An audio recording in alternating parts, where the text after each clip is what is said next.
Kalian tahu nggak Omni Lupus? Nah itulah ojek online itu atau aplikator itu. Perilaku mereka seperti rakus, greedy. Greedy, bayangkan mereka bukan dikasih 50.000 aja, bahkan masih banyak dari mereka yang tidak mendapatkan sama sekali. Jadi udah terlalu tingkat rakusnya kelewatan. Ada pesannya Pak Habib Rizik soal demokrasi, soal perbedaan. Beliau tahu sekali bahwa saya kan pendukungnya Pak Jokowi kemarin ya 2014-2019. Artinya beliau punya pemikiran yang begitu luar biasa.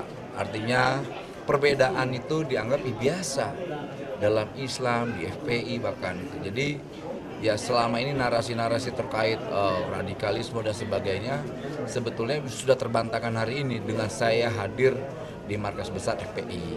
Ya, kita mau ke depan ini kan bangsa ini coba sama-sama kita menatap bareng ya. Biar gimana pun Habib Rizik juga patriotik yang harus kita hormati. Beliau selain patriotisme ulama besar yang punya tempat tersendiri lah di masyarakat lah, kayak gitu kira-kira. Gimana?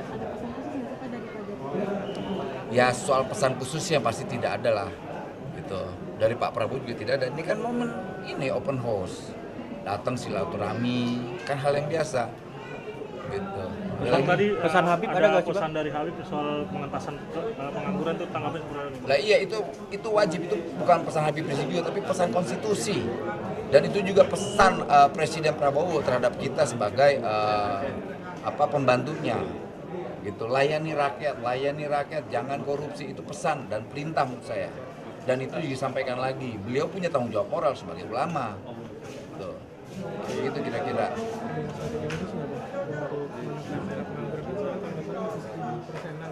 Ya, kita pasti punya formula tersendiri. Pertama, kita akan melakukan kolaborasi terhadap kementerian lembaga soal rekrutmen tenaga kerja.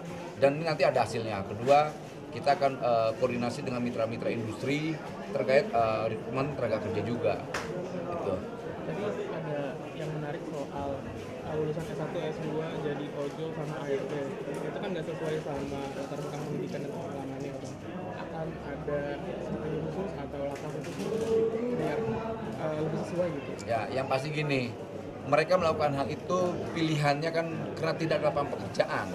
Lalu itu kedua, ya ada syarat-syarat tertentu yang akhirnya mereka tidak masuk dalam syarat itu. Misalnya pekerjaan ini dibutuhkan hanya SMA, S1, misalnya mereka S2, yang gaji mereka saya kasihan.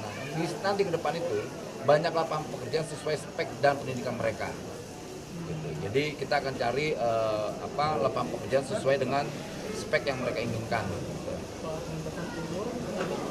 Itu penting, itu juga menjadi penghambat itu. Penghambat orang mau bekerja dihambat dengan syarat-syarat ketentuan umur yang akhirnya maaf. Kawan-kawan jurnalis juga berdampak. Kawan-kawan misalnya yang sudah umur 40, 45 lantas karena umurnya tidak sesuai dengan syarat akhirnya apa? Hopeless mencari pekerjaan. Dan kita berharap ini dihapus. Kita mau hapus itu. Belum, kan saya baru di Kementerian Tenaga Kerja. Kita akan cari kenapa itu ada syarat-syarat itu. Gitu. Tapi bentuknya masih belum masuk ke Unaker atau Kemenaker itu masih belum. Ya cari undang-undang yang pasti melindungi warga negaranya lah. Pertama kan jangan bertabrakan dengan Undang-Undang 57 tuh. Setiap warga negara punya Undang-Undang nomor berapa? 13/2003. Nah, pokoknya setiap warga negara punya hak untuk dapat pekerjaan gitu. Yang 57 kan lapangan pekerjaan. Tadi kan dengar Habib Rizik itu masih mengutarakan kritikan atau Bapak Jokowi itu ada tanggapan yang Dan emang itu karakter Habib Rizik, dia orang kritis. Beliau itu orang kritis. Kita melarang dengan sikap kritik yang nggak boleh dong. Sama halnya saya mengkritik hari ini, itu hal biasa, lumrah. Jadi jangan karena orang kritik langsung kita bungkam, nggak bisa. Beliau aktivis dengan stylenya sebagai ulama, ya begitu langgamnya.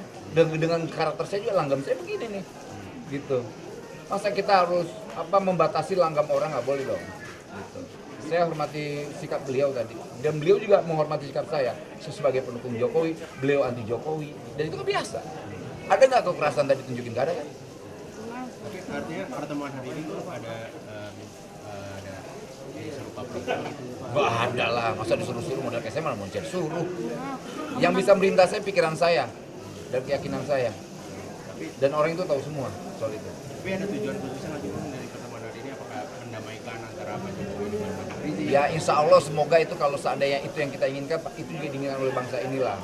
Antara dua tokoh bangsa ini, Pak Jokowi dan Habib Rizik, ini kan tokoh-tokoh yang punya tempat yang untuk bisa dihormati oleh kita semua. Gitu. Karena orang kan juga punya narasi besar di depan sana, jangan sampai tokoh dua ini ketemu, bahaya. Gitu. Karena kalau ketemu, kasus yang 58 itu yang kawan-kawan FPI ditembak itu akan terbongkar tuh. Bang Noel, kemarin Pak Karding bilang masyarakat Indonesia jangan Itu himbauan secara moral benar. Karena kenapa? Yang kita takutkan kawan-kawan yang bekerja di Kamboja itu menjadi apa? Operator judi, scamming. Kalau enggak, mereka diambil ginjalnya tuh, dicuri organ tubuhnya. Apa yang dilakukan Pak Karding itu benar secara moral dan betul sekali dan kita dukung. kan lapangan kerja di Indonesia juga semakin sempit. Nggak sempit, nanti naik kok. Sabar aja, sabar. Kita berjuang. Kita tidak tutup mata persoalan lapangan pekerjaan ini. Negara tidak diam. Yang kita lawan sekarang ormas-ormas, pejabat-pejabat yang mentalnya kayak ormas, yang suka meres. Kemudian calo-calo tenaga kerja. Nah era sekarang kan tidak ada di era Pak Prabowo, mau diperes. Dilawan tuh sama Prabowo, presiden saya. Presiden saya cuma perintah ini, jangan korup, layani rakyat. Udah, itu. Bang Noel, sampai tanggal 29 Maret ada 1.322 laporan yang mengatakan bahwa ada sekitar 1.200 perusahaan belum bayar THR. Ya. Awal bulan lalu itu Pak Yas sudah bilang bakal ada sanksi atau denda. Ini kira-kira ada sanksi yang akan dijatuhkan ke 1.322 ini.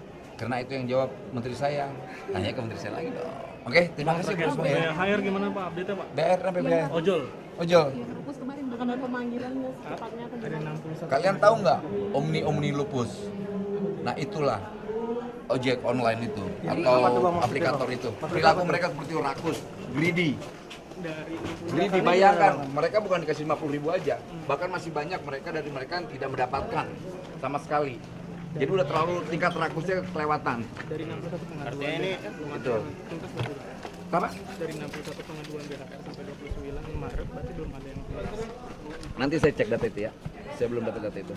Pak Menteri dapat, saya berapa? Kapan dipanggil Pak aplikator Pak? Secepatnya kita akan panggil ke kantor kita. Hari Senin Yang jelas gini, negara dibohongi, presiden saya dibohongin, menteri saya dibohongin, rakyat dibohongin, driver ojek online dibohongin.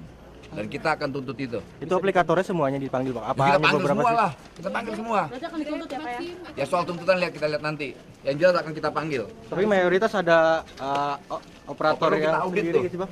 Kita lihat pajaknya, kita lihat semuanya. bisa ditulis hari Senin Pak dipanggil nggak? Pokoknya kita akan panggil aplikator-aplikator itu. Mereka jangan buas dengan rakyatnya.